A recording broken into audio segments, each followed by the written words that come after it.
Hajjaj bin Yusuf ini kalau kita lihat sejarahnya, orang yang paling kejam dalam Islam itu. Seorang penguasa pada masa itu, siapa saja yang tidak sependapat sama dia bisa dibunuh. Dia tidak peduli ulama atau bukan ulama. Orang itu benar atau salah, bagi dia tidak cocok maka dia bunuh. Dan satu waktu pernah dipanggil Sa'id bin Musayyib dan orang semua tahu ini berarti akan sudah meninggal dunia. Waktu dia masuk, sempat dia komat-kamitkan mulutnya, Sa'id bin Musayyib, lalu kemudian dia masuk. Uniknya, pertama kali terjadi di majlis Hajjaj bin Yusuf, orang semua penasaran, ada apa? Kenapa pertama kali Hajjaj berbuat baik seperti ini pada orang yang sudah dia undang? Biasanya kalau undang seperti ini, bisa terjebak, bisa dibunuh gitu. Kita perlu mulai mungkin dengan memperkenalkan Allah itu. Kenapa kita mengatakan cukuplah Allah bagiku? Apakah memang pertanyaannya hanya dengan bergantung pada Allah semuanya akan terselesaikan, terpenuhi kebutuhan kita, kemudian termenangkan dari orang yang menzalimi kita, atau misalnya mendapatkan solusi dari permasalahan saya sakit sembuh atau apa saja? Jawabannya secara jelas dan tegas iya, memang hanya Allah saja. Karena kalau nikmat itu sedang ada dan kita rasakan, maka yang ciptakan kita Allah, yang ciptakan nikmat itu Allah, yang bisa pertahankan hanya Allah. Dan kalau kita sedang ada ujian, apapun sifatnya itu, yang ciptakan kita Allah, yang ciptakan ujian itu Allah, yang bisa memberikan jalan keluar hanya Allah. Ini memang pondasi dasar yang diajarkan oleh semua nabi-nabi dan rasul. Dan terutama manusia terbaik yang diutus kepada kita yaitu Nabi Muhammad SAW. Beliau selalu mengajak umatnya untuk kembali kepada Sang Pencipta Allah. Benar memang Allah tidak nampak dengan mata kita, tetapi fakta menunjukkan bahwasanya memang ada Sang Pencipta. Tidak mungkin bangunan ballroom ini dan hotel ini ada kalau tidak ada yang menggambarnya, kemudian mulai mengundang dan memanggil misalnya kontraktor untuk membangun, mulai banyak buru-buru yang kerja dan seterusnya sampai desain interiornya. Itu tidak mungkin tiba-tiba ada. Kalau kita yakin ruangan dan hotel ini atau rumah kita masing-masing itu tidak mungkin ada tanpa ada yang menggambar, ada yang membangun, makin bagaimana dengan alam semesta ini? Masuk akal. Langit ini tiba-tiba ada, gunung-gunung tiba-tiba ada, lautan tiba-tiba ada, udara, api, bahkan diri kita sendiri. Allah mengatakan wa fi anfusikum afala tubsirun, dalam diri kalian tidak lihat bagaimana keajaiban yang luar biasa. Saya mungkin sebagai seorang laki-laki dan misalnya saya berstatus seorang suami dan mungkin ibu-ibu sebagai seorang istri dengan suaminya tentunya, pada saat ya kita berinteraksi dan akhirnya suami istri itu dan akhirnya hamil dan punya anak, kita bahkan tidak pernah bisa punya pilihan saya mau anak laki-laki atau anak perempuan. Kita bahkan tidak punya andil dengan sehelai rambut anak kita, sehelai bulu yang ada di alisnya misalnya, atau bentuk matanya, atau giginya, atau bibirnya, atau kulitnya, atau apa saja. Kita sama sekali tidak punya andil. Satu waktu pernah salah satu anak yang Allah amanahkan di pundak kami sedang diuji oleh Allah SWT dengan sebuah penyakit dan alhamdulillah sudah sembuh. Waktu itu saya pergi taklim dan pulang ke rumah dan istri saya menyampaikan, tadi anak ini, saya tidak usah sebutkan namanya, anak ini mengucapkan begini, Umi, ya, terus disebut nama dia, mau pergi, menuju ke pintu. Masih kecil baru bisa bertutur kata mungkin 2 tahunan. Maka pada saat itu istri saya sudah sedih, khawatir ini jangan sampai tanda-tanda ajalnya datang atau seperti apa. Karena perempuan kadang-kadang terbawa dengan perasaan. Begitu saya pulang lalu dia bahasakan. Saya dudukkan dengan baik-baik dan kami duduk di sofa lalu saya mengatakan, saya mau tanya, apa andil saya dan kamu di anak ini? Apa andil kita? Apakah ada andil kita di sehelai rambutnya, di kulitnya, di jenis kelaminnya? Kita nggak bisa apa-apa. Saya cuma diamanahkan sperma. Kamu punya sel telur, Allah takdirkan dia bertemu dan jadi keluarlah anak ini. Kita bahkan tidak bisa pilih. Pemiliknya ini adalah Allah. Sebagaimana kita juga dimiliki oleh Allah Subhanahu Wa Taala. Saya sama kamu cuma pemilik status. Status pada saat sudah lahir anak itu ayah dan ibu. Tidak lebih daripada itu. Kalau orang bisa memahami pondasi dasar seperti ini kita jadi faham sebenarnya. Dari sisi lain, semua yang kita bisa jangkau di alam semesta ini dan tidak bisa dijangkau oleh mata kita, di bumi, di kedalaman lautan, itu kembali memang kepada satu susunan kata yang luar biasa. La ilaha illallah, la ma'buda bihaqqin illallah. Tidak ada pencipta, pemilik, penguasa yang mengatur, yang menghidupkan dan yang mematikan kecuali Allah. Mau pergantian siang malam, turun hujan dari langit, populasi manusia, tumbuh-tumbuhan, hewan, apa saja. Kelebihan kita sebagai seorang muslim, Allah mengajarkan kepada kita, karena kita beriman padanya, kalau Tuhanmu cuma satu. Qul huwallahu ahad. Tuhan, pencipta, penguasa, pemilik, apapun. Nikmat dari dia, ujian dari dia. Yang bisa menambah nikmat dia, yang bisa mengangkat ujian tersebut hanya dia. Dan kita sangat bahagia dengan itu karena kita tidak perlu cari Tuhan-Tuhan lain. Di India sampai hari ini, karena mereka bingung mencari Tuhan, maka ada yang menyembah sapi, ada yang menyembah pohon. Di negara banyak, bahkan di Indonesia masih ada orang menyembah patung. Yang kita tahu di masa Nabi SAW di Mekah dulu dikenal dengan masa jahiliyah. Karena patung itu mereka yang pahat, mereka yang warnahin, mereka yang berikan nama, mereka yang pikul ditaruh di tempat yang mereka mau sembah, dan kalau rusak mereka perbaiki. Lalu mereka panggil Tuhan, karena mereka tidak tahu siapa Tuhannya. Tapi potensi orang mengenal Tuhannya itu ada.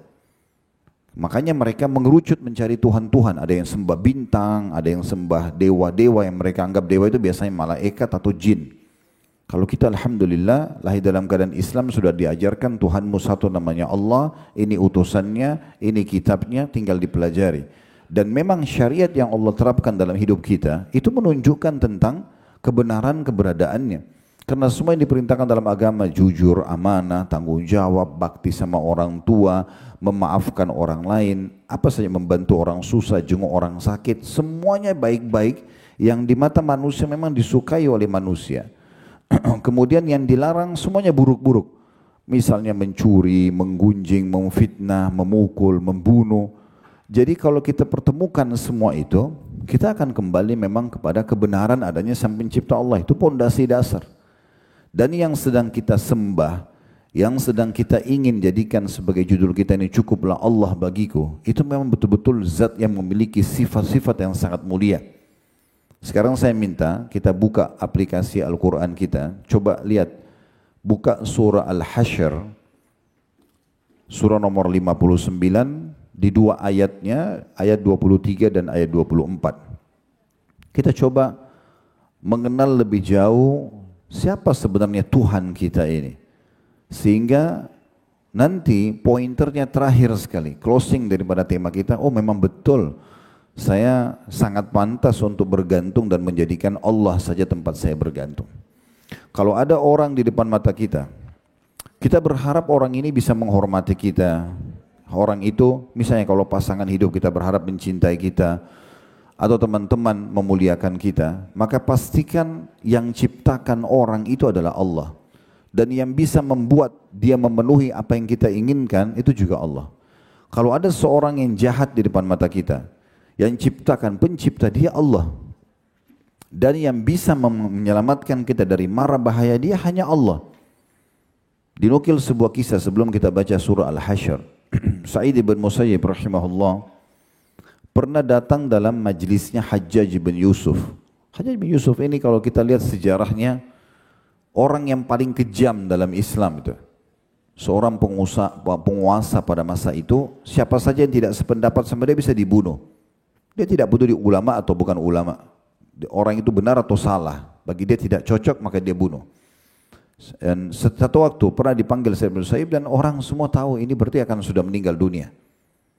Waktu dia masuk, sempat dia komat-kamitkan mulutnya, Sa'id bin Musayyib, lalu kemudian dia masuk. Uniknya, pertama kali terjadi di majlis Hajjaj bin Yusuf, dia berdiri, dia sambut di pintu gerbang istanahnya, dan dia merangkul, memegang, maksudnya saya memegang tangannya Sa'id bin Musayyib, lalu kemudian diajak ke singgasananya.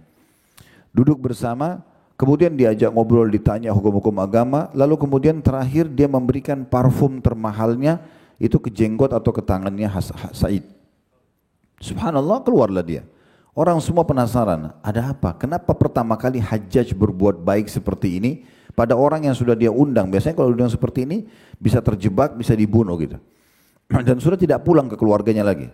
Maka ada seorang yang bertanya, apa yang anda ucapkan pada saat anda masuk ke dalam majlis Hajjaj sehingga Hajjaj begitu lunak? Belum pernah kami lihat dia seperti itu sebelumnya.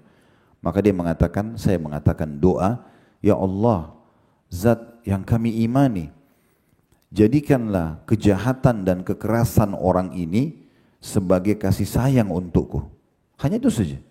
Lalu tiba-tiba penjahat yang luar biasa ini bisa berubah menjadi orang yang sangat baik dengan dia. Itu bukan hanya manusia, kejahatan jin, hewan-hewan buas, semua bisa kita terselamatkan asal kita hanya minta kepada Sang Pencipta Allah Subhanahu wa taala. Kita sekarang baca surah Al-Hasyr, saya akan bacakan ayatnya di mana Allah memperkenalkan di antara sifat-sifatnya, bukan semuanya. Yang bunyinya, Huwallahu alladzi la ilaha illa huwal malikul quddusus salamul mu'minul muhaiminul azizul jabbarul mutakabbir. Subhanallahi amma yushrikun. Yang artinya, dialah Allah.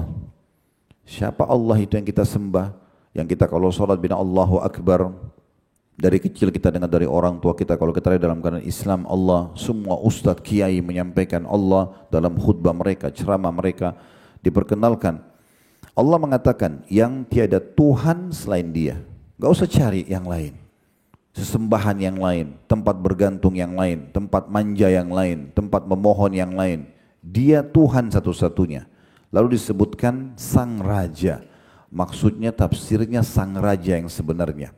Dalam sebuah riwayat yang sahih disebutkan, nanti kalau sudah ditiup sangkakala yang pertama dan semua makhluk sudah binasa, maka Allah Azza wa Jalla akan berfirman mengatakan, Anal Malik, aina mulukud dunia.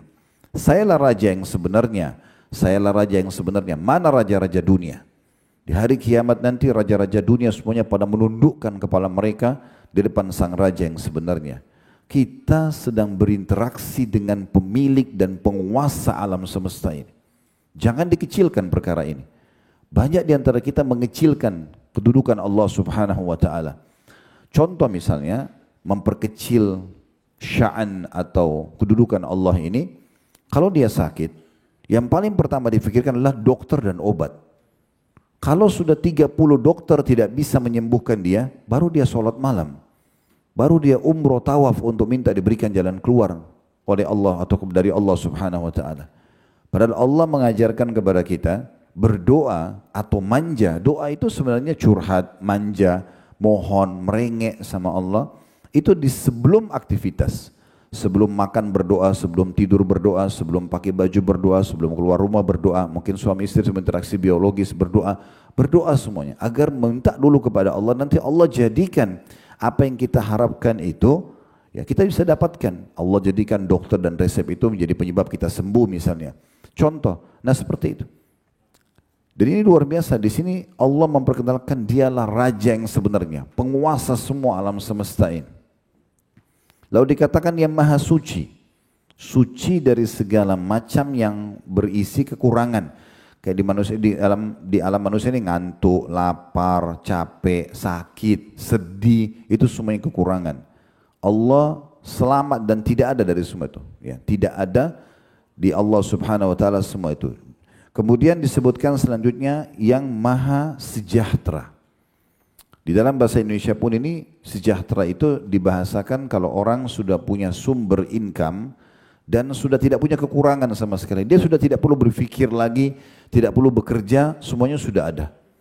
Itu baru dibahasakan sejahtera. Mungkin orang itu, orang tuanya meninggal dan meninggalkan perusahaan, harta yang melimpah pada dia tinggal menikmati saja. Itu baru orang dikatakan sejahtera. Kalau orang masih cari pekerjaan, cari tambahan income, ini belum sejahtera. Jadi tidak akan pernah ada kekurangan, karena tidak butuh lagi. Itu diistilahkan dengan sejahtera. Allah itu maha sejahtera. Semua makhluknya diberikan makan dan kebutuhannya tanpa mengurangi sedikit pun dari stok ya, yang Allah miliki. Makanya Nabi Sulaiman alaihissalam dalam sebuah riwayat disebutkan Beliau pernah berkata, saya ingin pada hari ini memberikan makan semua makhluknya Allah sebagai tanda syukur kepadanya. Lalu dia suruh semua dayang-dayangnya, tukang masak di istananya, dari manusia dan jin pun terlibat, buat makanan yang paling banyak. Dibuatlah makanan bergunung-gunung. Kemudian Nabi Sulaiman mengatakan, mulai hari ini saya akan memberikan makan semua makhluknya Allah, dan saya akan mulai dari prajurit-prajurit saya, dan saya akan mulai dari golongan burung-burung saja. Burung dulu, kemudian pindah baru hewan-hewan lain, baru pindah ke manusia, baru pindah ke jin. Pas golongan burung disuruh untuk memakan makanan stok yang dibuat, habis semuanya. Lalu Nabi Sulaiman bilang sama dayang-dayangnya, masak lagi. Ini baru golongan burung sudah habis semuanya. Mereka mengatakan kami sudah tidak mampu lagi. Bahan-bahannya sudah habis, tenaga kami sudah habis. Kalau mau besok kami bisa lakukan. Maka di saat itu Allah membuat Nabi Sulaiman sadar sambil dia mengatakan Maha Suci Allah yang terus memberikan makan makhluknya tanpa pernah habis stoknya. Air tidak pernah habis, buah-buahan tidak pernah habis. Dan Allah memberikan dengan kemahakuasaannya, kita makan sedikit saja, itu kalorinya sudah sangat besar, sudah cukup. Kita makan sepiring nasi misalnya, seharian sudah cukup untuk hidup. Misalnya, kita minum segelas air, cukup sebenarnya itu satu hari misalnya. Bahkan kalau berlebihan, mohon maaf mungkin akan membuat badan kita gemuk dan segala macam. Itu karena memang sebenarnya Allah memudahkan buat kita agar tidak perlu terlalu banyak ya untuk makan dan minum contohnya. Kemudian Allah mengatakan juga yang maha mengaruniai keamanan. Jadi kalau mau cari keamanan hanya kepada Allah. Dari apapun, dari siapapun. Aman dari penyakit, aman dari apa saja, bencana alam dan segala macam. Aman dari siapapun, orang yang jahat kepada kita dan seterusnya. Ya, seperti yang sudah kita ceritakan kisahnya Sa'id bin Musayyib dan banyak kisah berhubungan dengan ini. Kemudian juga dikatakan yang maha memelihara, merawat semuanya. Alam semesta ini begitu terawatnya, hutan-hutannya, lautannya, sungainya, gunungnya, musim. Sebagian ilmuwan pernah saya lihat cuplikannya mengatakan, andai saja alam semesta ini perputarannya antara bumi misalnya di perputaran ya di alam semesta ini lebih cepat beberapa detik saja, maka mungkin akan membeku ya apapun akan panas terbakar semuanya. Kalau lebih lambat sedikit saja maka mungkin akan membeku. Siapa yang mengatur dengan perputaran itu yang luar biasa? Kalau kita ingat pelajaran ilmu pengetahuan alam di masa kita masih sekolah SMP, SD, SMP, SMA itu berapa kali diulangi tentang besarnya bumi ini dibandingkan dengan bintang-bintang di langit sana. Seperti butiran pasir dibandingkan ya atau kalau ada di alam semesta ini. Begitu miliaran banyaknya bintang-bintang di langit sana, dan itu kita salah satunya. Kalau bumi kita saja yang sudah kita anggap besar ini, bagi kita sudah sangat besar, jalan dari sini ke Amerika, pesawat pun tercanggih butuh belasan jam. Maka bagaimana kalau kita bicara tentang alam semesta ini? Dan juga pengawasannya, pengaturannya, pemeliharaannya itu luar biasa. Mungkin ibu-ibu tidak asing kalau maintenance rumahnya aja.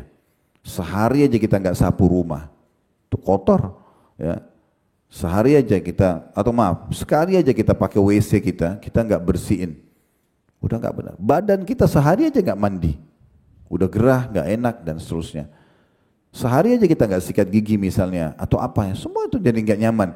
Itu maintenance-nya luar biasa, cuma sekitar kita. Bagaimana alam semesta ini, lautan tidak pernah habis ikannya, hewan-hewannya, airnya selalu sama jernihnya, ya, rasa asinnya sama. Bagaimana air laut dan air asin, air tawar tidak ketemu, Allah jelaskan dalam Al-Quran. Dan sekian ribu miliaran bukti-bukti tentang adanya Sang Pencipta Allah Subhanahu wa Ta'ala. Dia maha memelihara. Kemudian yang maha perkasa. Siapapun yang merasa dirinya kuat, punya kekuasaan, itu bagian kecil daripada kekuasaan Allah Subhanahu wa Ta'ala. Dan Allah gampang sekali. Orang yang mengaku paling kuat pun di muka bumi ini, Allah matikan selesai. Ya. Bahkan seringkali Allah Subhanahu wa Ta'ala tunjukkan pada kita saking lemahnya, Kita pagi sehat, sore sakit. Ya. Atau kita tidur sehat, bangun tidur sudah sakit. Allah pelintir satu uratnya saja, encok. Gak bisa jalan, kakinya keseleo, bengkak, gak bisa bergerak. Allah buat hidungnya buntu saja, mampet, gak bisa nafas. Itu luar biasa. Begitu mudahnya. Dan begitu mudahnya Allah juga kalau mau sembuhkan. Kita mau cari 1001 dokter pun untuk menyembuhkan kita tidak akan bisa. Ibu-ibu kalau datang ke dokter mengatakan tolong sembuhin saya. Kalau dia bilang iya, itu berarti kesalahan fatal itu. Dia hanya mengatakan mungkin saya coba ya memberikan ini analisa penyakitnya, nanti saya coba kasih obat. Itu pun melalui dosis ya, yang sudah dikasih. Dan juga resep dokter selalu mengatakan semoga lekas sembuh. Gak ada pasti sembuh, dia cuma ikhtiar. Kemudian dikatakan juga yang maha kuasa atas segala sesuatu. Apa saja itu miliknya Allah, termasuk diri kita sendiri. Allah maha kuasa. Kemudian yang memiliki segala keagungan. Kalau kita lihat raja-raja dunia, istananya megah, terlihat keagungan pakaiannya dan segala macam lah singgasananya. Maka Allah memiliki keagungan di atas semua itu. Bisa dilihat dari ciptaan-ciptaannya. Ya. Kemudian yang maha suci. Juga dikatakan, yang maha penuh dengan keagungan, maha suci Allah terhadap apa yang mereka sekutukan. Terhadap apa yang mereka sekutukan. Di ayat 24-nya Allah mengatakan, Huwallahul khaliqul bari'ul musawwiru lahul asma'ul husna yusabbihu lahu ma fis samawati wal ardi wa huwal azizul hakim. Dialah Allah yang menciptakan. Makna menciptakan ibu-ibu sekalian dari tidak ada menjadi ada. Ya. Jadi kalau ada manusia bilang menciptakan, hak cipta, ini sebenarnya bahasa tanda kutip, masih perlu ditelusuri lagi gitu ya. Karena menciptakan itu dari tidak ada menjadi ada. Bukan sesuatu yang sudah ada, seperti perkataan Namrud kepada Ibrahim. Waktu Ibrahim AS memperkenalkan Tuhannya Allah, lalu Ibrahim mengatakan, Tuhanku dan Tuhanmu Allah yang menghidupkan dan mematikan. Lalu Namrud dengan sombongnya suruh mengambil 2 orang, prajuritnya suruh ditangkap 2 orang, kemudian didatangkan depan matanya, lalu dia bunuh yang satunya dibiarkan pergi. Lalu dia mengatakan, saya juga menghidupkan dan mematikan. Ini jawaban yang konyol sekali, karena memang yang disuruh pergi sudah hidup sebelumnya. Menghidupkan itu telur, ayam, bebek misalnya, yang kalau kita ambil, dipecahin kita bisa makan. Kalau dibiarin diperam oleh induknya, maka bisa jadi anak daripada ayam dan bebek atau itik itu. Itu namanya menghidupkan. Dari sesuatu yang tidak ada menjadi ada, jadi bisa hidup dan bergerak. Kemudian dikatakan juga yang mengadakan, tidak pernah habis apapun yang dia adakan dari kebutuhan-kebutuhan.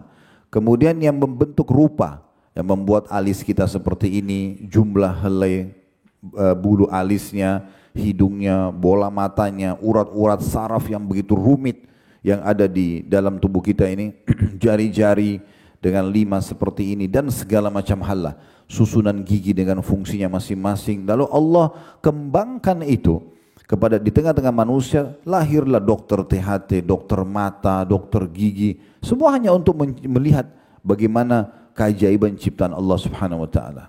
Saya berapa kali duduk sama dokter-dokter spesialis seperti ini, pergi haji dan umrah bersama kami.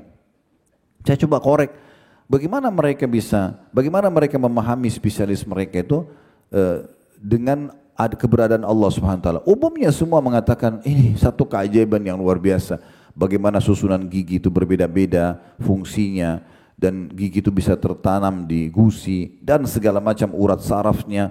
Itu luar biasa. Mata juga begitu spesialisnya, sampai ada urat saraf ini, ada itu, ada ini, telinga dan segala macam lah. Kalau kita ingin bahas ini panjang sekali di dalam tubuh kita, terlalu banyak. Saya pernah lihat sebuah dokumentasi diilustrasikan tubuh manusia itu. Kalau kita lagi makan makanan, ya, manusia itu kalau saya sering bahasakan ibu-ibu sekalian cuma memilih dan menikmati. Ini kita lapar, tiba-tiba otak kita berpikir, oh mau makan yang gurih, mau makan yang manis. Kita cuma milih, habis itu kita nikmatin, makan. Lewat ukuran sepertiga jari kita di tenggorokan, kita sudah tidak punya andil sama sekali. Bahkan kita sudah tidak tahu tadi tempe, ayam, nasi yang kita makan ini yang mana jadi nutrisi tubuh, yang mana kandungan vitaminnya. Itu vitaminnya ada, proteinnya ada, karbonya ada. Itu gimana caranya terbagi di tubuh kita? Pernah kita berpikir gitu? Bagaimana bisa terbagi luar biasa seperti itu? Saya lihat ilustrasinya digambarkan tubuh manusia kayak sebuah pabrik besar, terdiri dari ribuan lift dan pegawai-pegawai yang begitu makanan masuk terpilah-pilah. Ini vitaminnya ke sini, yang untuk kulit, yang untuk otot, yang untuk tulang, yang untuk mata, untuk otak. Luar biasa. Kita ini cuma bisa milih lalu menikmati. Selebihnya lewat tenggorokan kita sepertiga jari, kita nggak punya andil sama sekali. Dan yang tidak dibutuhkan oleh tubuh tersaring. Maaf, kita mules, harus buang. Kalau enggak berbahaya. Bisa mematikan bagi manusia. Ada seorang kapten kapal, maaf saya cerita ini karena memang bisa diambil ibrohnya. Ada kapten kapal pesiar di Amerika meninggal dunia di dalam WC. Dan pada saat dikeluarkan jenazahnya, itu dicurigai satu kapal, siapa yang membunuh ini? Diadakan penelitian, dicari-cari, gak ditemukan ada bekas orang ini dibunuh oleh manusia. Tapi setelah ditelusuri, dicek, di bagian tubuhnya itu ternyata ada racun memang ya, ada racun yang membuat dia pada saat menghirupnya dia mati. Itu datang dari tinja dia sendiri. Dia rupanya 2-3 hari nggak buang air, maaf itu begitu kisahnya. Habis itu dia buang air karena kamar mandi WC terlalu kecil, pengap, dia bisa meninggal karena itu.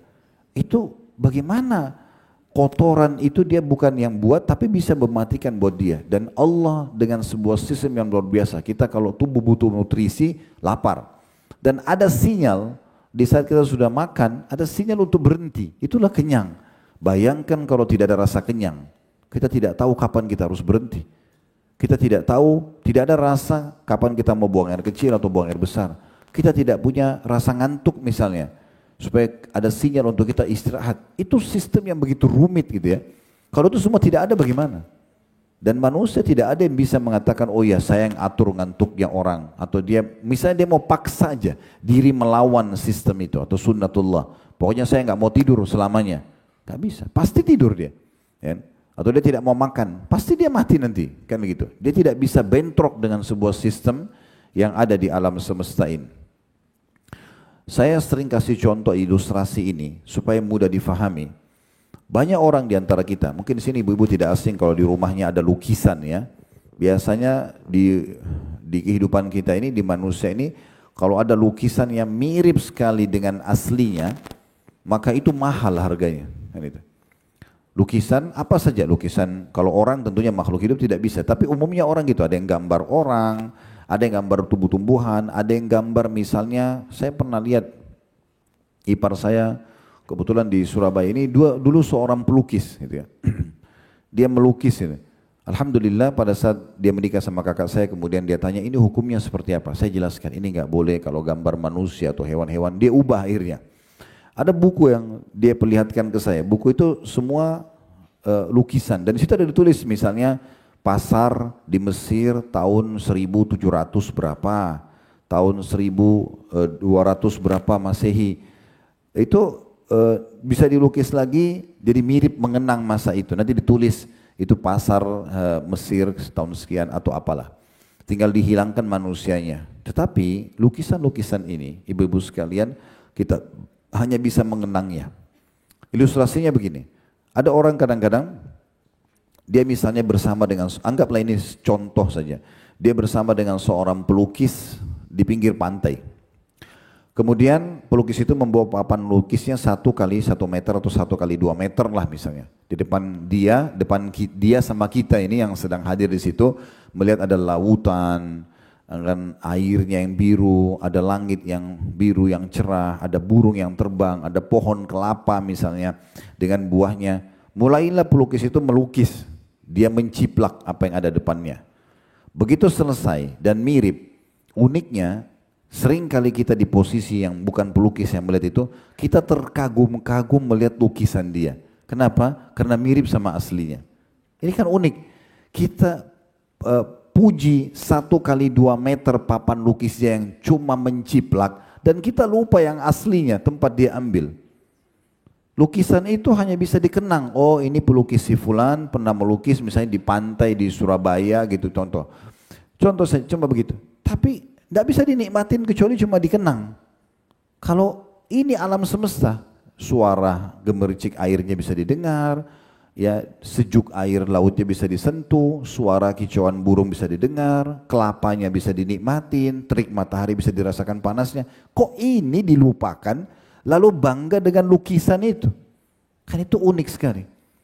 Ya. Kadang-kadang kita tidak berpikir seperti itu. Saya selalu juga mengajak ilustrasi, coba mendatangkan ilustrasi kepada jemaah untuk memahami tentang bagaimana keberadaan Allah Subhanahu Wa Taala. Ibu-ibu misalnya mau masak ayam, saran saya saja. Mungkin kita kalaupun umumnya orang beli ayam yang sudah dipotong misalnya. Kalau misalnya beli ayam yang masih hidup kemudian di pasar kita suruh orang itu potong misalnya. Ayam itu mungkin kalau kita mau jamu tamu mau makan langsung kita beli ayam. Yaudah saya mau ayam yang ini, yang besar atau yang jantan atau yang betina. Begitu kita beli, ya sudah pikirannya cuma bagaimana dimasak, dibuat apalah masakannya, sebatas itu. Coba lebih dalam dari itu. Renungi ayam itu, seekor ayam. Ayam ini dari mana? Siapa yang ciptakan? Satu helai bulu ayam saja, itu kalau kita perhatikan baik-baik ayam jantan misalnya ya, ayam jago itu, bulunya itu ada bulu warna hitam, ada merah, ada hijau, bagus sekali itu warnanya. Satu bulunya saja. Bagaimana dengan bulu-bulu yang tertancap di tubuhnya? Dari mana ayam ini gitu? Dan kenapa tidak pernah habis stoknya? Ini hal yang harus dipikirkan. Ibu-ibu mau makan buah, pengen beli anggur misalnya. Ada anggur hijau, merah, hitam. Oke, saya pengen yang warna hitam aja, karena lebih manis misalnya. Jangan cuma sekedar beli, petik dari tangkainya, kemudian oh iya manis ya, udah begitu aja. Itu sayang sekali. Coba pakai untuk merenungi poin yang berhubungan dengan masalah pengenalan Allah SWT. Siapa yang menciptakan anggur ini? Kulitnya, teksturnya, rasanya, aromanya. Dan luar biasa tertancap dengan begitu rapi sampai dibuatkan biasa imitasinya ya, dibuat dari plastik dan itu dipasang di meja di rumah gitu. Karena indahnya susunan anggur itu. Jadi merenungi baik-baik siapa yang buat dan kenapa anggur tidak pernah habis nih. Bahkan saking lemahnya manusia, kalau sudah kita tarik dari tangkainya saja kita nggak bisa tancapin kembali itu. Pisang dengan sisirnya sampai dikenal dengan sisiran pisang, warna kuning yang begitu indah, kulitnya begitu lembut, tekstur dagingnya di dalam dan tidak pernah habis stoknya. Setiap hari kita bisa temukan di pasar. Siapa penciptanya semua ini? Manusia cuma bisa menikmati, dia tidak bisa mengatakan dia pencipta. Fir'aun aja yang sudah pernah mengaku sebagai Tuhan, tidak pernah dia mengaku oh air dia yang buat, buah dia yang buat, tidak pernah sama sekali. Dia nggak bisa mengatakan. Jadi kita harus lebih kenal dan besarkan Allah Subhanahu Wa Taala itu di dalam pikiran kita. Ini namanya dasar sekali masalah tauhid.